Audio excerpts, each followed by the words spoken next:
When we get too attached to a certain outcome, a certain situation, a certain person, you start putting a lot of restrictions on how things should be, and that really blocks the natural flow of life.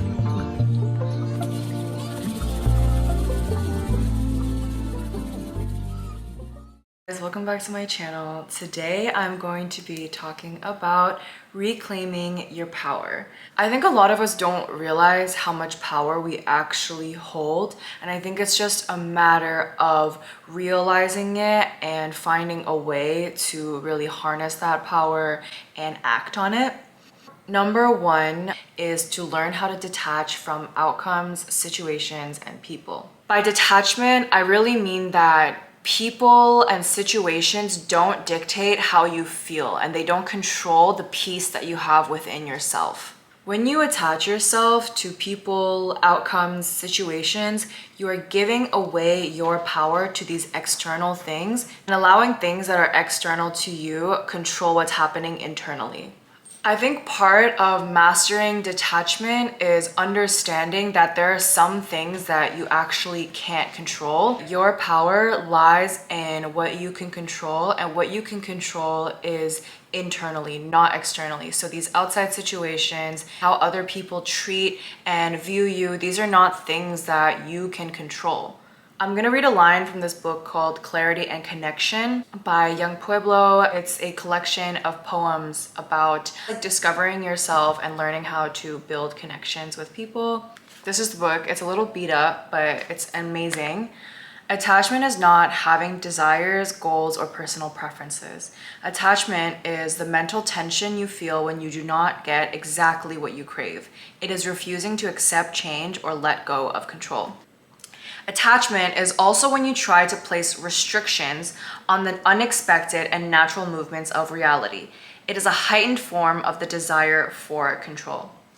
That's what I mean when I say let go of trying to control other people, situations. When we get too attached to a certain outcome, a certain situation, a certain person, you start putting a lot of restrictions on how things should be, and that really blocks the natural flow of life. Things happen the way they're meant to happen, and it's much harder to start accepting how things happen in your life with so much attachment to every single outcome, every single situation, every single person. I used to be a really indecisive person. I'm still an indecisive person because I'm like so attached to like outcomes. I always want the best outcomes, and I always want things to come out the best way possible. And when things don't come out the best way possible, I literally I feel like I crumble, and like I'm mad at myself, and I'm like, oh, like, well, you should have thought about this or whatever it is. And I don't feel good in that moment. I'm going to read another excerpt from this book where it says, "Wanting and craving are not the same thing. Simply wanting is a natural pursuit that focuses our energy. Craving occurs when wanting deepens and becomes filled with tension or stress. The stress worsens when we do not succeed in getting the thing that we crave." So I just want to reaffirm with you guys that it is okay to want things. It is okay to have goals for yourself. It is okay to like people and feel connections with them. But I think that the key to happiness and inner peace is still being able to detach yourself from these things and be like, these things don't have control over me. These things can't tell me how to feel. These things don't define how I view myself. I used to be very, very attached to like material things. Like right now, obviously, like I enjoy nice things. Like I'm just a girl, but I feel like at a certain point, I was so attached to having material items, and I felt like it was, I guess, a mark of how valuable I was as a person. And I think a lot of people in our society think that way. Like, okay, I have a nice car. Like that means that I'm successful and I'm attached to this car, or jewelry or designer. That's not to say that you can't enjoy these things, but when you incorporate attachment into it, it's like, without these things, I'm nothing. Without these things, I'm not happy. You shouldn't be so attached to them to the point where it really defines how you feel. I'll use another example of like when you get too attached to people, right? When you get too attached to people in your life, their presence sometimes literally makes or breaks your sanity. That person really dictates how you feel every single day. If they don't text you, or if they don't approve of something that you do, or if they're proud of you for your achievements, you're giving away your power to that person to define how you feel about your own life. And you deserve better than that. You deserve to choose how you feel about your own life. You deserve to look at yourself and be like, I like how I look right now. That's all that matters. Or I'm proud of my achievement. That's all that matters. So there's so many examples of different attachments that you can create in your life, whether it's to material things, to people, to outcomes, situations. The key in detaching from all of it is really just one, staying present in your life and just enjoying what you have in the moment. Like presence and gratitude, you have to be in this moment. You have to live in this realm right now. And then on top of that, you have to be happy for what you have, whatever the case is, so that you're not telling yourself, I'm only happy when I have this, or I'm only happy if this happens, or I'm only happy with this person in my life.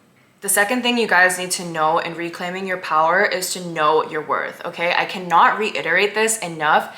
So many people underestimate their own worth. When you know your worth, you set standards for yourself. Standards save you from low quality experiences that you don't deserve. Standards really elevate your way of living. It's a way of telling yourself and telling the world, this is what I'm okay with.